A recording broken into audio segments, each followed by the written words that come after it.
to have you on the show.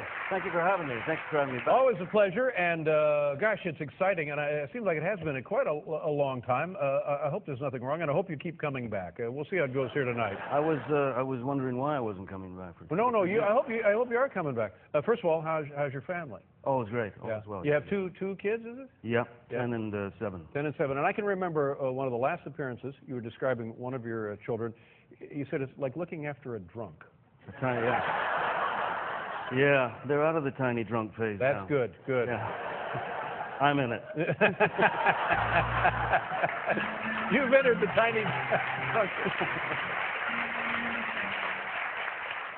And what is it like? You have a boy and a girl, right? Is that what it is? Yeah. And the girl is the older? Lily Rose is 10 and Jack is 7. Yeah. 10 and 7. My gosh. And what is that like? I mean, it's one thing when they're 6 months, a year, 3 years, but 10 and 7, we're not kidding around. They're not going away. No,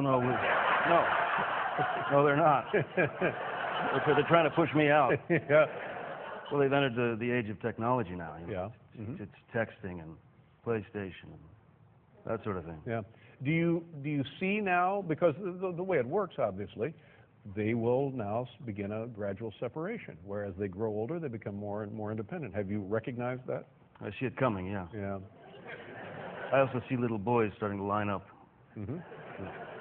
to date my daughter, Yeah. and I fear for them. Yeah.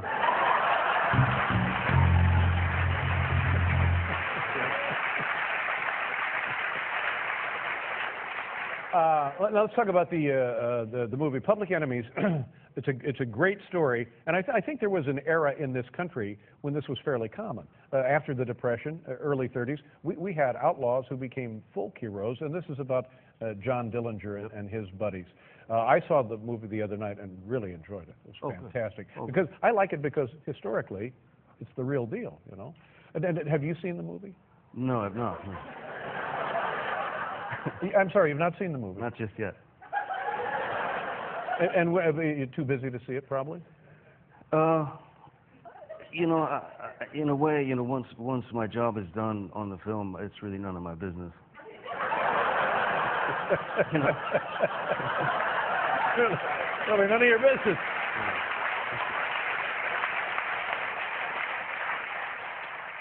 So you deliberately don't look at the finished product? Oh yeah, I stay as far away as I possibly Is that can. right? Yeah. If I can, I try to stay in as profound a state of ignorance as possible. Well, you come to the right place. You're exactly where you need to be. That's interesting. And is it, and forgive me, is it a little insecurity? Just, you know, I don't like I don't like watching myself. Yeah. I prefer the experience. I mean, making the film is great. Right. The process is all fine, but then he's up there. Right. You know what I mean? So that speaks to what I was talking about earlier. You, I think, first and foremost, an actor, an artist. So you enjoy that process. Yeah, I do very much. Yeah. I do. And you know, what about the kids? While the Public Enemies probably not a good movie for the 7 and the 5-year-old, but have they seen the pirate movies and stuff? Yeah, they've seen. Actually, my kids have seen more of my films than I have. Yeah. They come home and tell me about it. And but aren't you a little curious to just kind of get a glimpse of yourself on the? Not remotely. No. Is that right? Really, truly, honestly. Wow.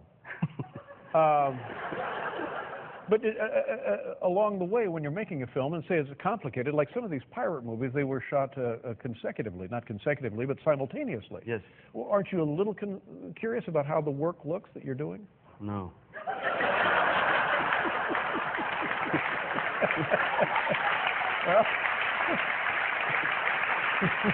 Wow. Wow, I'm telling you, that is solid, buddy. That is really good. Just turn on the camera, let me do it, and get the heck out of here. Yeah. Now, the other thing that I always admired about your life was your time in France. You still have a home there? Yeah, oh, yeah. Yeah. And you speak French, probably? Yeah, but more than before. Yeah. Sure. And what is your life like with your fellow French speaking residents? Well, it depends, you know. There's a little wine. Yeah. Sometimes there's some cheese. Yeah. You ever put on a beret? Do you ever just go nuts and finish it off with the beret? No, I fear that like I fear, starting, playing golf or something. No, I can't do it. Now that brings up a great point. What kind of things do you do to relax? To relax? Yeah. To clear your head. Well, I go to the Bahamas. We got a little place in the Bahamas. We have some photos here. Do you mind if we look at the photos? Sure. Would that be all right with you? Yeah, yeah, of course. Okay. Do you have buddies? Do you hang out with buddies? Do you have buddies? In the Bahamas? Anywhere.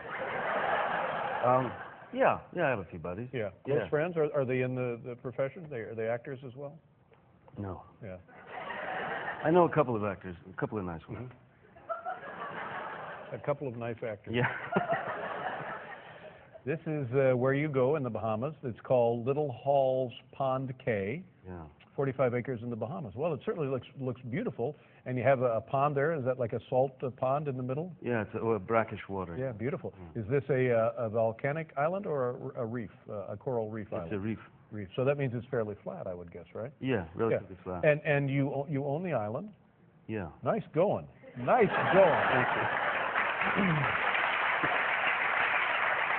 Now, that must be great for the kids, right?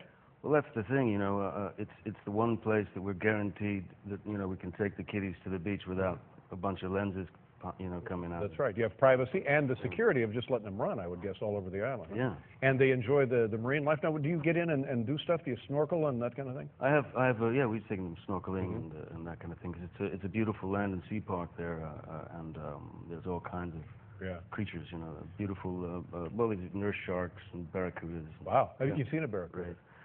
Yeah, I did. Yeah. Yeah, I sure did. Now They're they're long and slender, right? Yeah. Now they're not really man eaters, but they'll go after you, right? They would ruin your day. Yeah. Most definitely. They have that hideous underbite with the But you can't eat them. You can fish for them, but you can't eat them. They're too bony, right? I wouldn't even attempt it. I wouldn't even attempt. Do you do any fishing while you're down there? I don't know. I don't, no. Is the fishing good? The Bahamas is supposed to be great. Yeah, it probably is. There are a lot of fish down there. Now,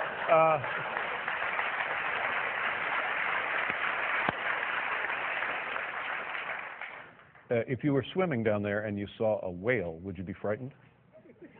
A whale, I'd probably be okay. If I see that barracuda again, Barracuda again. And nurse sharks aren't trouble either, are they? That's what they say. Yeah. But you never do know. But if you had a handful of hot dogs, you might be in trouble. Yeah. Now, do you snorkel with hot dogs? You never know. Yeah, that's right. You never do know. We'll be right back here with Johnny Depp, everybody.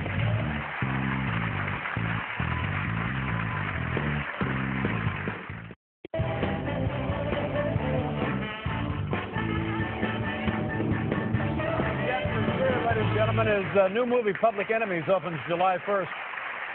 I want to show a couple more pictures, then we'll move on. But this is, I believe, this is yours. This is how you get to the island. Is that correct, John? Well, you have to have a transport. Yeah, you got to get there. Now, is there no airstrip on your island, right? So no. You can't fly. It has to be by boat. You can, or a seaplane. You can land on the water. Oh, that's right. Sure. Yeah. Now this is beautiful. This looks like an old-fashioned, I don't know, sloop. Is it a sloop or something? Is it a yacht? Well, I don't know what that is. I really don't know. It's just a boat. Yeah. It's It's gorgeous, though. 155 feet long. What is the name of what do you call the boat? It's called Vajoli Roja. It has the first two letters of all my family's names. So it's you, your wife, and the two kids. Exactly. That's a beautiful name. Say that again. Vajoli Roja. Yeah, that's beautiful. And do you spend much time on the boat, or just back and forth? As much as humanly possible. Yeah, really, Must Not be nearly enough. Now, is this could you cross the Atlantic in this if you needed to? Yeah, you probably could. It might get a little bumpy. Mm-hmm.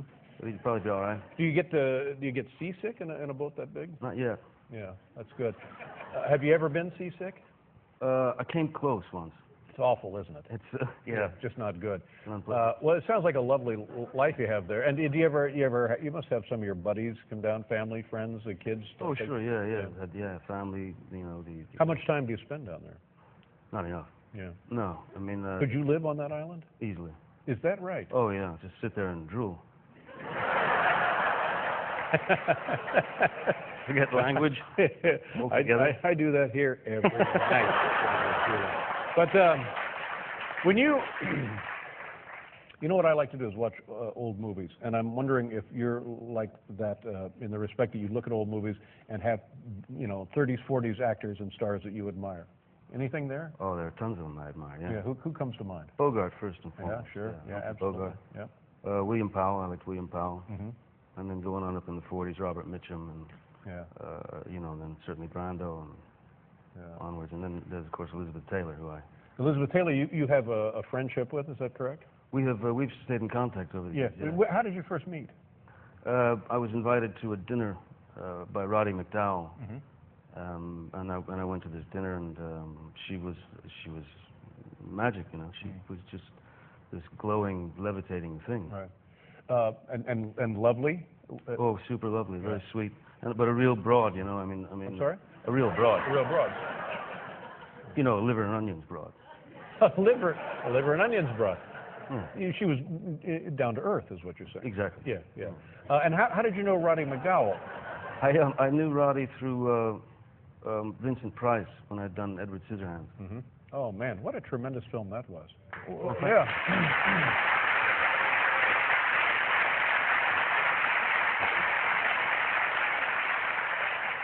And contemporary actors and actresses, do you get to work with the people you want to work with? Do you get to work with people you admire, or how do you regard other people in your craft now? Again, I fall back on the ignorance card. I really don't see too many movies. I like watching old films, like you were saying, but I don't see too many contemporary films. When you're doing a part, is there anything from the old movies that you can use, that you draw on, that you think about, or is it completely stands on its own as a piece of work? I suppose it depends. I mean, there's all kinds of certainly inspirations, things that Marlon Brando did that inspire, or Montgomery Clift, or Bogey, or whatever, Well, these are great influences, for heaven's sakes. Well, I like them. Yeah, no, absolutely. Let's talk about the movie. Now, John Dillinger and I, both from Indiana. Yeah, that's right. And I too started out in a life of crime. There you go. But then got into TV. What do you know about John Dillinger that makes him sympathetic, that you liked about this guy? Because now, historically, as we look back on the guy, he robbed banks and killed people. Well, he didn't technically kill people. He might have fired weapons at them. But we don't know that he killed them. I see. So it's just that little loophole where... You know what I mean? I tend to look at Dillinger as not an enemy of the public. I think that he was the common man who had, who took matters into his own hands under the circumstances, in 1933, when the banks were enemy. And everybody out of work, nothing to eat, everybody was poor. Exactly. And in fact, is it true that some of the money that he took from the banks, he gave back to the people that had deposited money in those banks? He did. He definitely did. He wouldn't take, a working man's money. He wanted the bank's money. He wouldn't take a farmer's or, Yeah. And the story, it's of course got the classic hero tragic flaw ending. Everybody knows how the story ends out. He's gunned down, and there's a love affair with it. But was it fun to make this movie? It was exhausting, but yeah, it was fun. Exhausting, really? It was exhausting, sure. In what sense? More so than the pirate movies? Yeah, I mean, it was just a lot of months and a lot of hours and a lot of locations, so moving around a lot. But it was a real pleasure because Michael Mann had arranged for us to be able to shoot in, for example, in the Crown Point jail, where he escaped. I escaped exactly the way he did through all those doors. With the phony gun and stuff. Wooden Yeah. pistol, yeah. Little Bohemia, the shootout was done in Dillinger's room. I was firing through the exact way. So that was actually in Wisconsin. That scene is exactly where it took place in real life. Yeah, well, it's fascinating stuff. And then also, it looks to me like this film, a lot of it is done handheld camera. Is that correct? Yeah, tons of handheld. Yeah. Yeah, and that's. Have you done much of those kind of films before? No, not really. I mean, I guess because they were doing it in HD, they had the luxury of handheld, all the time with light cameras, very light. And, yeah. You know what I really enjoyed? Maybe this is the wrong thing to say. Probably not. The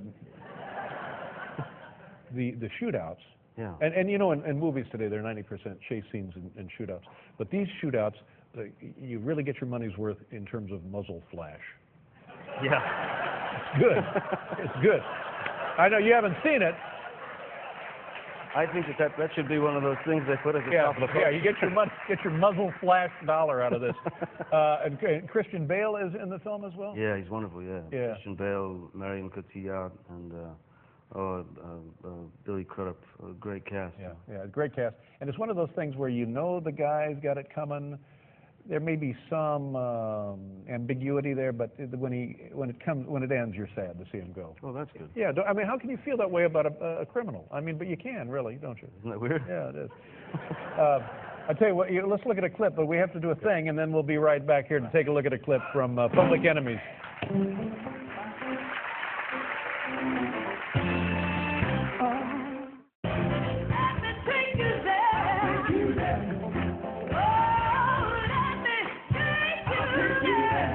Yeah, okay, now look.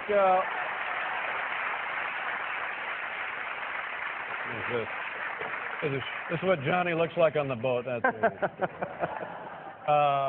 let's show him a clip here, Johnny. Public Enemies opens July 1st, and what are we going to see? I don't know. Oh, that's right. You haven't seen the movie. I think it's something to do with them in the movie theater, and they're announcing that people should beware of me. Oh, that's right. Johnny and his buddies, and I think a woman, your girlfriend, are in a movie, and a newsreel comes on, and they make the announcement: look to the left of you, look to the right of you. He could be anywhere, and in fact, there you are, sitting right there in the movie. And he did this kind of stuff, right? Oh yeah, he had amazing brass ones. Yeah. He would. He really did. He'd actually went to the World's Fair. Yes. And tell the story.